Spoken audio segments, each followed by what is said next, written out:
Fala pessoal, tudo bem? Sejam bem-vindos ao vídeo do Vem Segue-me dessa semana, onde nós vamos dar continuidade ao estudo de Salmos. Nós começamos na semana passada a estudar, são alguns blocos de capítulos que o Vem Segue-me sugere para estudarmos, e isso vai acontecer de novo essa semana e na semana que vem, onde nós vamos terminar o livro de Salmos. Não dá para a gente estudar todos os Salmos e nem esse estudo que a gente tem vai abranger todos os ensinamentos e possibilidades que a gente pode extrair de um estudo aqui do livro de Salmos.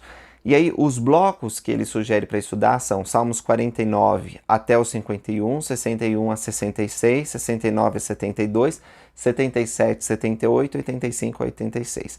Hoje eu vou fazer um vídeo mais curto, mais enxuto, porque vou dizer para vocês, eu estou numa fase de mudança de casa, eu estou saindo desse apartamento que me encontro para um outro apartamento, tá uma bagunça aqui. Eu não tenho mais o estúdio onde eu gravava os vídeos, devolvi o estúdio e comecei a estudar Direito na Universidade de Brigham Young, fazendo um mestrado lá. E assim, é bem puxado, tem muita lição de casa, eu não estou mais trabalhando, então assim, minha vida ela está passando por uma fase. Já avisei isso para vocês, se vocês seguem o Videira Verdadeira há algum tempo, vocês sabem que os vídeos desse próximo semestre, eles sofreriam alteração. O Vem Segue-me eu vou continuar fazendo com vocês até o final do ano. Talvez ano que vem eu continue fazendo também, porque é parte da minha vida. Eu amo poder compartilhar ensinamentos do Senhor Jesus Cristo que estão nas obras padrão com vocês. Mas o meu compromisso, ele vai mesmo até o final do ano. Até dezembro a gente vai terminar o Velho Testamento. A gente vai ter estudado os quatro anos, né, do Vem Segue-me. Que a gente começou com o Novo Testamento, depois foi o Livro de Mórmon, Doutrina e Convênios e agora o Velho Testamento.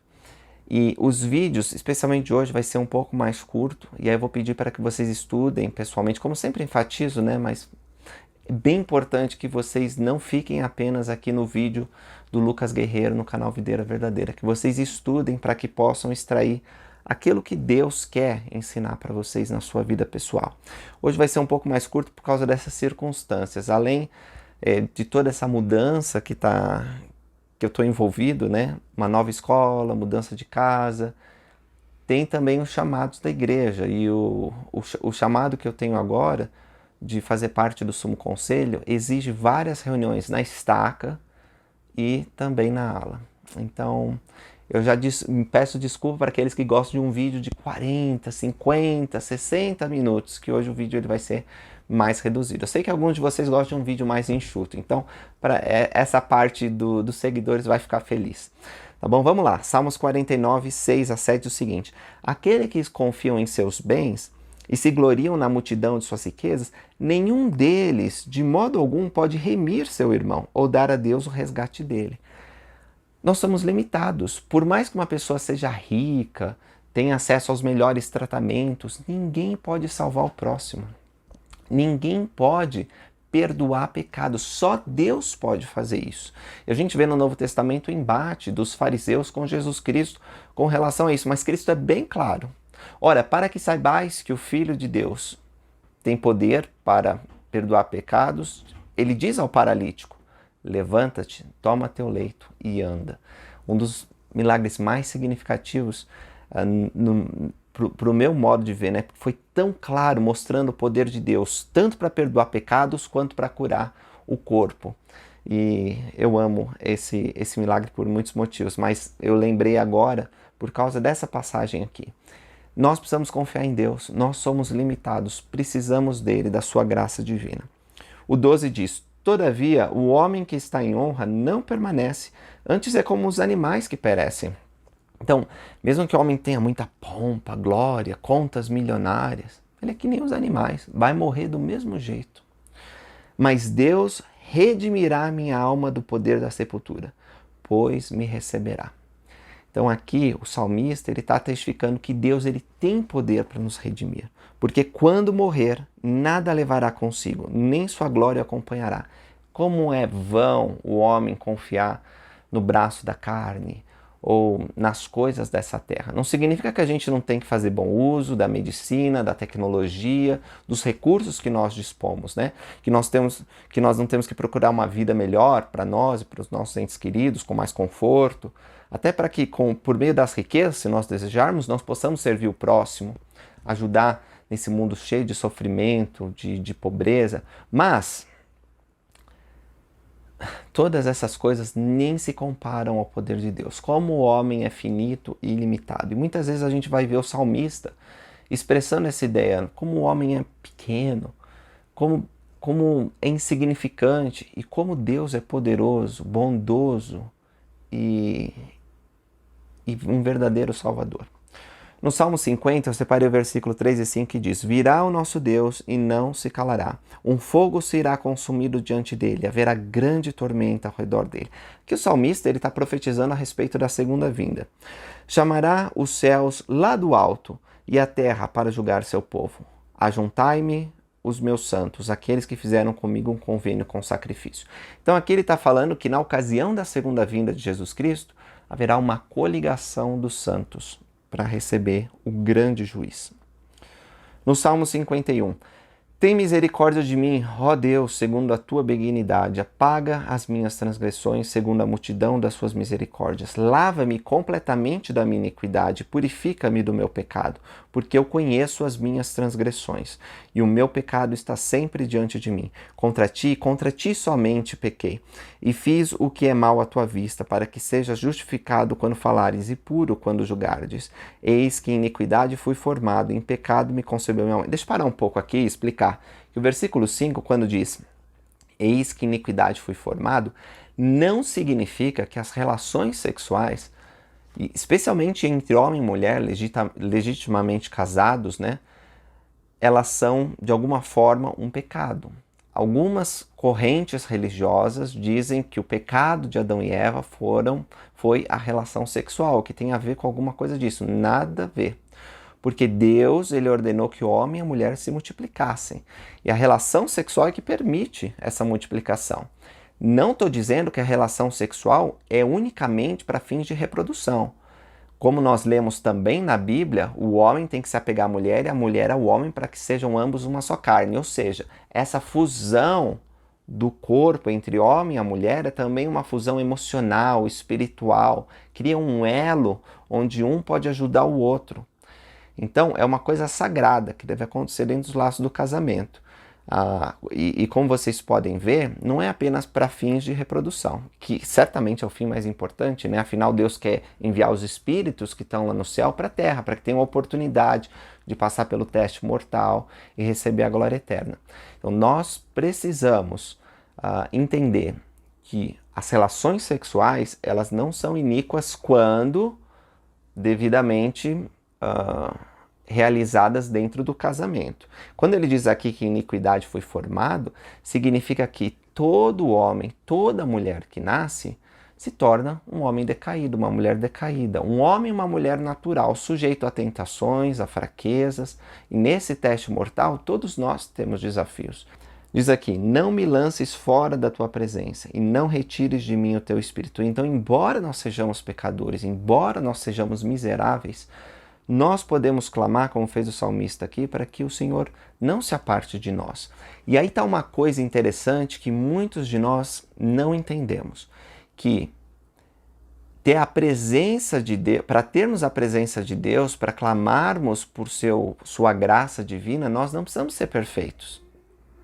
A dignidade, ser digno, por exemplo, de tomar o sacramento, de ir no templo, não significa ser despido de todo o pecado. Nós precisamos ter um coração quebrantado, um espírito contrito. Nós precisamos ser livres da vaidade, nós não podemos nos contaminar com as coisas do mundo. Mas isso é um processo, isso não acontece de uma vez, não é um evento.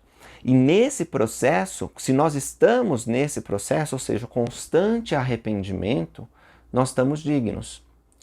E isso é uma coisa muito significativa para as pessoas, especialmente que estão lidando com vícios, estão lidando com desafios que pensam, nunca vou conseguir vencer isso, está muito difícil. E um amigo falou recentemente para mim como ele sofreu com uma mãe que era alcoólatra, né, que que bebia e como a vida dele foi um verdadeiro desafio. E ele ama a mãe dele ama ele, mas tem esse desafio que afetou a relação dos dois. E eu vi os males do álcool quando eu estava na missão. Nossa, eu fiquei muito triste. Mas eu também vi que o poder de Deus, ele ajuda nesse desafio específico do vício contra o álcool. Aliás, ajuda em qualquer vício. Se você é viciado em pornografia, por exemplo, ou qualquer outra coisa, drogas, a expiação do Senhor Jesus Cristo é o maior poder que pode te ajudar a se libertar desse vício. As terapias são necessárias, a ajuda de pais, amigos, irmãos, todos esses recursos maravilhosos. A igreja tem um programa maravilhoso para isso, mas se nós não centralizarmos a nossa fé no Senhor Jesus Cristo, nós não vamos conseguir vencer. É por meio de Jesus Cristo que nós podemos vencer. Os sacrifícios para Deus são o espírito quebrantado e um quebrantado e contrito coração. Não desprezarás, ó Deus. Então aqui está no versículo 17, bem bonito, que o Senhor quer que nos humilhemos, que reconhecemos que nós somos fracos, que nós não podemos por nós mesmos, mas que por meio do sangue de Jesus Cristo nós podemos vencer, por Ele e com Ele. Os 61 até os 66. Também selecionei apenas alguns versículos para a gente poder estudar. Por exemplo, o 62, 9 a 10. Certamente que os homens de classe baixa são vaidade, os homens de ordem elevada são mentira. Ou seja rico, seja pobre, todos nós somos pecadores. Não confieis na opressão, nem vos ensorbeçais na rapina. Se as vossas riquezas aumentam, não ponhais nela o coração. Conselho sábio aqui, né? O 63, ele começa com uma mensagem muito bonita. Diz assim: ó Deus, tu és o meu Deus, cedo te buscarei. A minha alma tem sede de ti. A minha carne te deseja muito em uma terra seca e cansada onde não há água, para ver a tua força e a tua glória como te vi no santuário, porque a tua benignidade é melhor do que a vida. Os meus lábios te louvarão. Então é muito bonito a forma que foi escrita aqui. No 64, o versículo 10 diz: o justo se alegrará no Senhor e confiará nele, e todos os retos de coração se gloriarão. Então, nós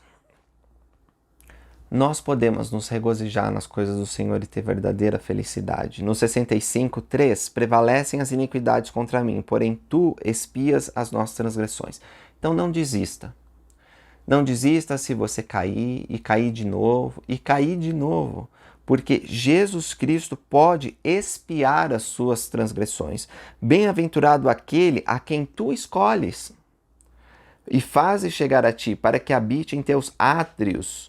Nós seremos fartos de bondade da tua casa e do teu santo templo. E aí eu quero falar particularmente aqueles que são membros da Igreja de Jesus Cristo Santos nos últimos dias. Todos os outros que não são membros da igreja são bem-vindos no meu canal.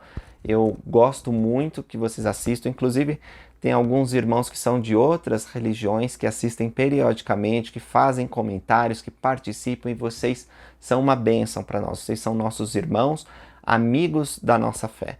Muito obrigado pela presença de vocês. Mas agora eu estou falando particularmente aos membros da Igreja de Jesus Cristo, porque eles têm a oportunidade de entrar no santo templo de Deus. Você já pensou quão bem-aventurado você é por ter a oportunidade de atravessar os umbrais da casa santa e de estar na presença de Deus? Vestir, né, com roupas brancas, mostrando que você quer buscar a pureza, a santidade, que você é igual aos outros irmãos que estão lá. Que grande bênção é ter os templos. Mas muitas vezes nós temos os templos perto de nós, talvez 1 hora dirigindo, 2 horas, talvez um pouco mais, mas ainda assim tão perto. E a gente não vai, talvez passa meses sem ir no templo. E nós precisamos mudar, nós precisamos deixar, nós precisamos nos arrepender e ir na casa do Senhor, porque assim nós seremos escolhidos por Ele. O 63 também o 66, separei o 19 e o 20, diz: mas na verdade Deus me ouviu, atendeu a voz da minha oração. Bendito seja Deus que não rejeitou a minha oração, nem desviou de mim sua misericórdia. Vocês vão ver que em vários salmos parece com uma oração, né? eles estão orando, os salmistas aqui. Os hinos são súplicas a Deus. E assim funcionava os salmos também. E eu sei que há momentos na nossa vida que nós pensamos que ninguém está ouvindo, né? Que Deus ele não está prestando atenção nas nossas necessidades, nos nossos desejos, nas nossas preocupações. E se você sentir assim em algum momento, eu peço que você reflita nessas escrituras e diz, na verdade, Deus te ouviu. E no momento correto, Deus vai atender a sua oração. Pode ser que Ele não responda naquele momento, porque você está tão cheio de sentimentos, tão cheio de ideias, que você nem ia reconhecer a voz suave de Deus. Então Ele vai procurar momentos que você está mais tranquilo, que você está sereno, que você está refletindo, que você está lendo as Escrituras. Momentos onde você vai poder reconhecer que é a voz do Espírito. Que não é sua imaginação, que não é uma lembrança, que não é uma ideia vaga, mas é Deus falando ao teu coração e à tua mente. Então, você vai poder testificar como salmista que Deus verdadeiramente te ouviu. E sabe, é um sentimento tão bom saber que Deus, Ele nos escuta, que Ele sabe o nosso nome, que Ele sabe muito mais que o nosso nome. Ele sabe nossas necessidades, nossas dificuldades. Ele conhece o nosso passado e nosso futuro. De fato, Ele vai dizer que estamos gravados nas palmas de suas mãos.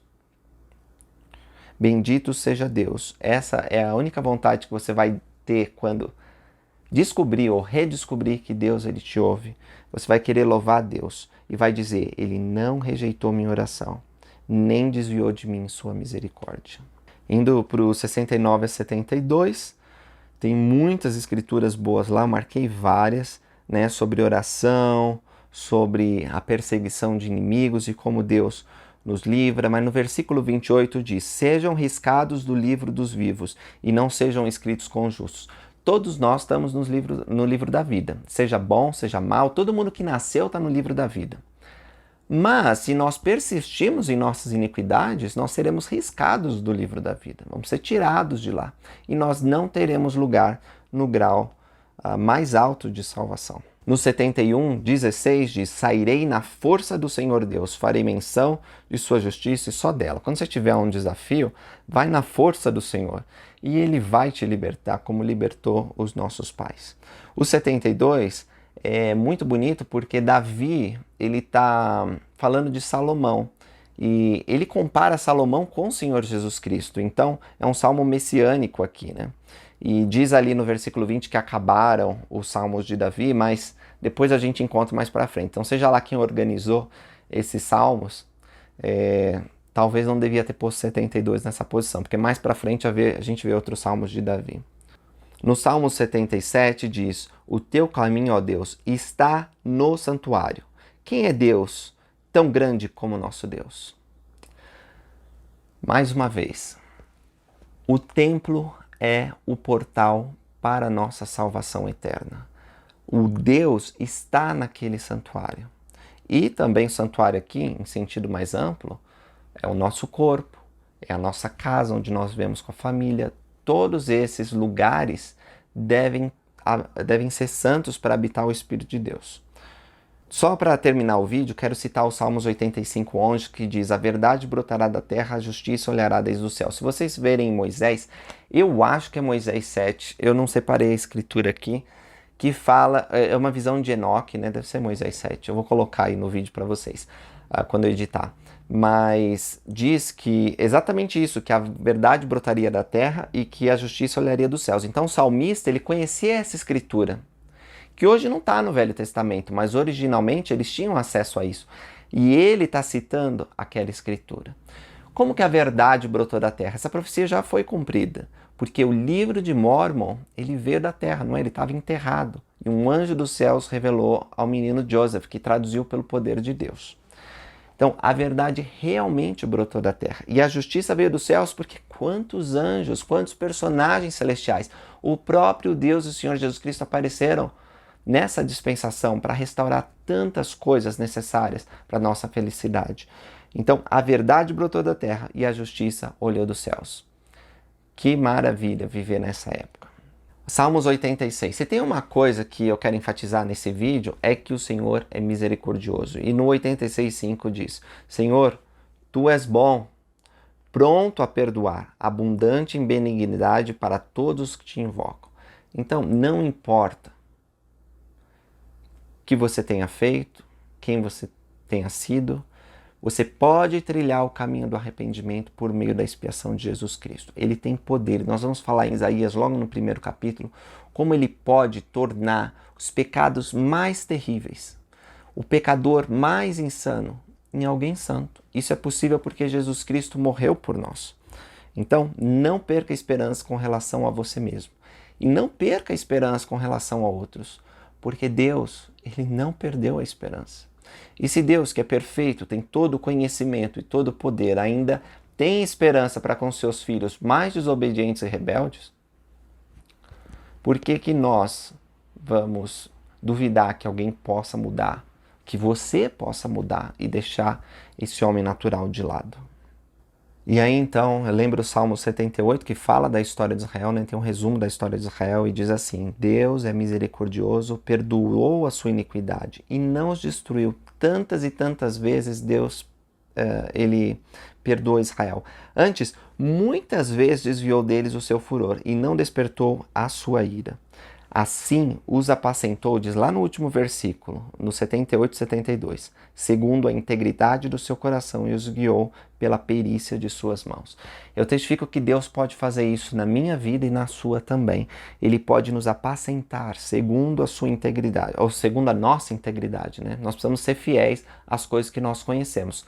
Nós temos falhas, nós temos erros, mas nós precisamos nos esforçar. E se nós fizermos esse movimento de retidão, o Senhor, ele pode nos guiar pela perícia de sua mão. Eu sei que portas vão abrir, que você vai conhecer pessoas e as coisas vão melhorar. Então confie em Deus sem vacilar. Obrigado por terem assistido esse vídeo.